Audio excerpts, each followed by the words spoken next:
दोस्तों, मुख्यमंत्री Kanya Utthan Yojana graduation pass 50,000 scholarship की रिगार्डिंग काफ़ी बड़ी अपडेट आ चुकी है। इस वीडियो में आप जानेंगे कि वैसे छात्राएं जिन्होंने मुख्यमंत्री Kanya Utthan Yojana graduation pass 50,000 scholarship के लिए आवेदन किए थे बट अभी तक उनका पैसा नहीं दिया गया है, तो उन सभी का पैसा कब दिया जाएगा। और दोस्तों, इस वीडियो में मैं यह भी बताऊंगा कि एप्लीकेशन स्टेटस चेक करने पर ready for payment of availability show कर रहा है बट उनका पैसा अभी तक नहीं आया है, तो उनका पैसा कब दिया जाएगा, ये सारी चीज़ें मैं आपको स्टेप बाय स्टेप क्लियर करूंगा। तो इस वीडियो में आप बने रहें। और दोस्तों, इस वीडियो में हम यह भी बताएंगे कि जिनका रेडी फॉर पेमेंट शो कर रहा उनका पैसा कब आएगा और यूनिवर्सिटी चेकर मेकर पेंडिंग है उनका क्या होगा।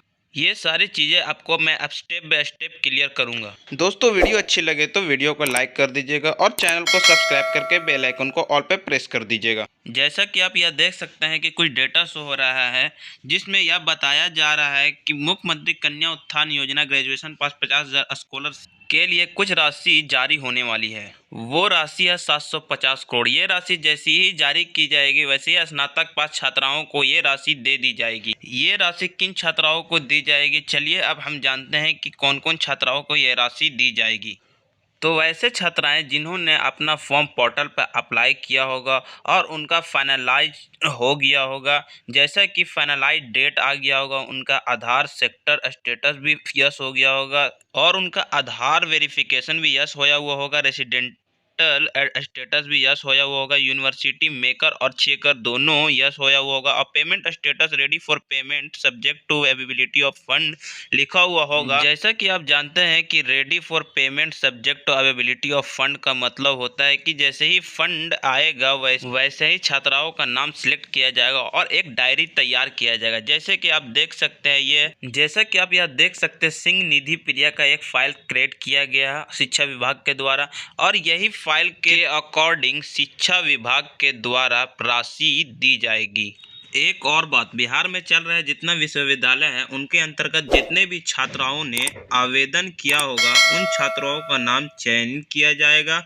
चयनित करने के बाद लॉटरी सिस्टम के अकॉर्डिंग मान के चलिए कि पेमेंट पाएगा, यानी कि आपका पेमेंट लिस्ट में नाम आपका जुड़ जाता है। अगर आप लकी हैं तो आपको पहले स्लॉट में ही आपको पहले लिस्ट के अकॉर्डिंग ही आपको 50,000 की राशि प्राप्त हो जाएगी।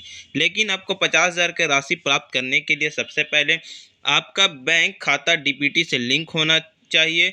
डीबीटी से लिंक होना और आधार से जुड़ा होना दोनों ही अलग अलग बात है।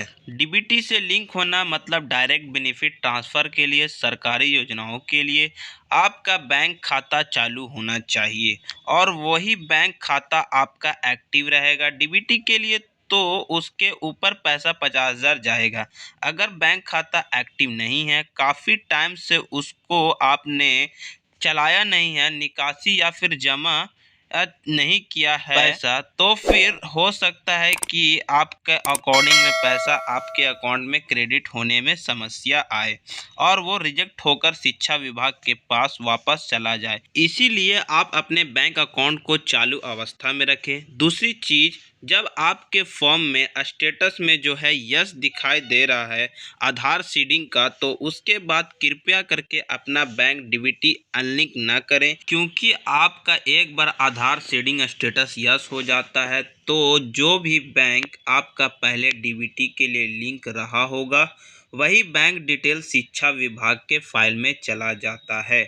आप अगर मान लीजिए पहले आपने डीबीटी एसबीआई में करा रखा था और आपका आधार सीडिंग स्टेटस यस हो गया, बाद में आपने उसको दूसरे बैंक में करा लिया, एक्सिस बैंक में करा लिया, मतलब किसी अदर बैंक में करा लिया, तो फिर आपको पैसा नहीं मिल पाएगा, आपका पेमेंट रिजेक्ट हो जाएगा। इसीलिए बीच में सीडिंग ना बदलें या नया अकाउंट ना खुलवाएं जिससे कि आपका सीडिंग हेर फेर हो जाए। अगर ये होगा तो आपका पैसा आपके अकाउंट में नहीं पहुंच पाएगा और आपको फिर 1 साल का वेट का समस्या करना पड़ सकता है।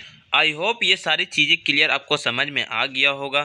तो वीडियो अच्छी लगी हो तो वीडियो को लाइक कर दीजिएगा, चैनल को सब्सक्राइब करके बेल आइकन को ऑल पे प्रेस कर दीजिएगा। तो मिलते हैं किसी फिर इसी प्रकार के नए वीडियो में, जब तक के लिए जय हिंद।